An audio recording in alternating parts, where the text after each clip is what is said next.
Hello. तो आज अपन है ना ग्रेविटेशन देखेंगे। क्या देखेंगे? ग्रेविटेशन। चाय बहुत गर्म है तो अपन है ना क्या देखेंगे?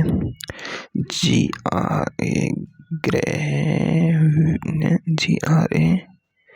ग्रेविटेशन। ग्रेविटेशन यानी गुरुत्वाकर्षण। देखो, अब मुझे लगता है कि तुम मेरे रिदम में आ चुके हो, है ना। तो अब अपन थोड़ा स्पीड बढ़ाएंगे क्योंकि अपन को सिलेबस भी तो करना है ना भाई, है ना। तो अब अपन चैप्टर्स की स्पीड बढ़ाएंगे। अब मैं स्लो नहीं पढ़ाऊंगा, ये बिल्कुल फैक्ट है। अब तुम रिदम में आ चुके हो, अब तुम्हें समझ आ चुका है फिजिक्स होती क्या है, फिजिक्स में होता क्या है। क्योंकि अपन ने देखो वेक्टर कर लिया, है ना। अपन ने एनएलएम पूरा पढ़ लिया, है ना। अपन ने रोटेशनल पूरा कर लिया, है ना। तो अपन के 3 चैप्टर अपन एक साथ कर चुके हैं बिल्कुल। और तुम मेरी रिदम में आ चुके हो। तो अपना चौथा चैप्टर है रोटेशनल। देखो अभी थोड़ा मतलब उसमें रह रहा है, किसमें? इसमें क्वेश्चंस रह रहे हैं अभी, किसमें? अपने इस चैप्टर में। कौन सा है ये? पिछला किया था रोटेशनल। पर उन क्वेश्चंस को मैं लास्ट में एक दो क्वेश्चंस तुम्हें बता दिया करूँगा। तो मुझे ना बता दिया करो कि ये वाला क्वेश्चन नहीं हुआ, ये वाला नहीं हुआ, है ना। ऐसे ऐसे करके मैं सारे क्वेश्चंस करा दूंगा तुम्हें, है ना। और जो मुझे लगेगा कि हाँ ये कराना चाहिए उनको मैं करा दूंगा, है ना। तो ठीक है, देखो गुरुत्वाकर्षण। तो गुरुत्वाकर्षण अपन बचपन से पढ़ते आ रहे हैं, ग्रहों के लिए काम में आता है गुरुत्वाकर्षण बल, है ना। तो ये अपन मतलब जो इसकी छोटी छोटी बातें अपन को, ये वाला फॉर्मूला तो अपन को अच्छे से याद है, F=G m1m2 भाई r²। ये वाला फॉर्मूला अपन को अच्छे से याद है। मतलब गुरुत्वाकर्षण की हल्की हल्की बातें अपन को याद होती है ना। लेकिन अब अपन गुरुत्वाकर्षण को पढ़ेंगे डीप एनालिसिस से। कैसे? डीप, बिल्कुल अंदर जाके।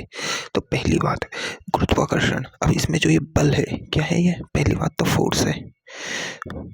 फोर्स, और फोर्स में क्या होता है? मास इनटू ए। एफ बराबर क्या होता है? M A. तो एम द्रव्यमान और ए क्या है? त्वरण। तो इसमें तो गुरुत्वाकर्षण बल भी होगा, गुरुत्वीय त्वरण भी होगा, क्योंकि त्वरण हो रहा है ना। तो गुरुत्वीय त्वरण होगा और गुरुत्वीय द्रव्यमान भी होगा। तो ये सारी चीजें होंगी। तो देखो, अब जो गुरुत्वाकर्षण बल है ना, ये दुनिया का सबसे दुर्बल बल होता है। क्या होता है? दुर्बल बल। सबसे दुर्बल बल। अगर पूछा जाए कि दुनिया में सबसे दुर्बल बल कौन सा है, तो उसको कहते हैं अपन गुरुत्वाकर्षण बल। इसका कारण मैं तुम्हें बताऊंगा। क्या है इसका कारण? मैं बताऊंगा, है ना। दूसरी बात, जो गुरुत्वाकर्षण बल होता है वो पहली बात तो द्रव्यमानों में लगता है। द्रव्यमान होते हैं ना, उनमें आपस में लगता है। एक द्रव्यमान दो द्रव्यमान में आपस में अट्रैक्शन। और ये कभी भी मतलब देखो, कूलॉम बल और गुरुत्वाकर्षण में डिफरेंस देखो। इधर लिख लेते हैं अपन, ये ग्रेविटेशनल फोर्स, और इधर लिख लेते हैं अपन कूलॉम बल, कूलॉम फोर्स। देखो पहली बात, दोनों का फॉर्मूला अपन को आता है, F=G m1m2 भाई r²। इसका है देखो, और ये किसका है? F=G नहीं, K(Q1Q2) भाई r²। दोनों के फॉर्मूले अपन को आते हैं। हाँ जी बिल्कुल आते हैं।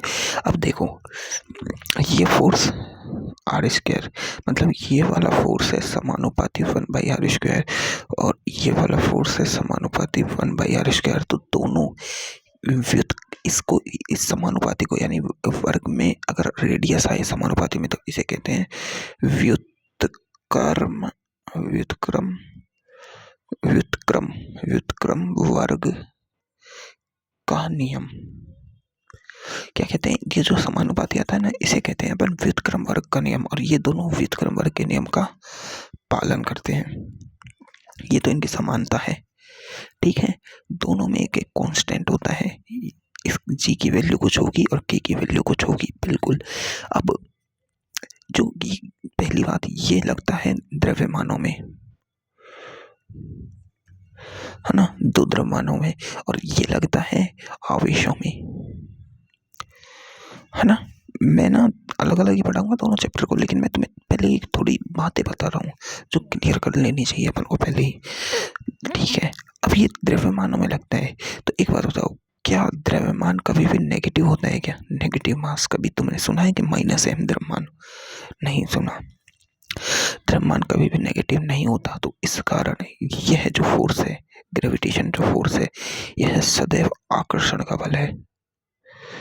आकर्षण का बल है। कैसा है? आकर्षण का बल है। सदैव हमेशा अट्रैक्ट करेंगे, अट्रैक्शन का। लेकिन आवेश प्लस क्यू भी होता है और माइनस क्यू भी होता है ना? होता है ना?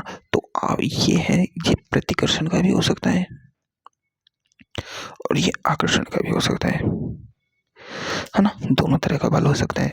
अब देखो, इसको हटाओ यार, तो क्यों आ रहा है बीच में भाई? अब देखो अपना अगला पॉइंट देखो। चलो अब देखो, ये जो जी है, जी इसे कहते हैं अपन गुरुत्वीय नियतांक। क्या कहते हैं अपन? गुरुत्वीय नियतांक। ये जो जी है अपना, ये है गुरुत्वीय नियतांक। और ये नियतांक, इस जी की वैल्यू, मतलब जी की वैल्यू, ये एक ऐसा नियतांक है जो निर्वात हो, पानी हो, हवा हो, यानी माध्यम कैसा भी हो, माध्यम कैसा भी हो, नो चेंज होगा इसमें। मतलब ये एक सार्वत्रिक नियतांक है, यानी स्पेस में भी जी उतना ही रहेगा, पृथ्वी पर भी जी उतना ही रहेगा, पूरी दुनिया में कहीं चले जाओ। अरे यार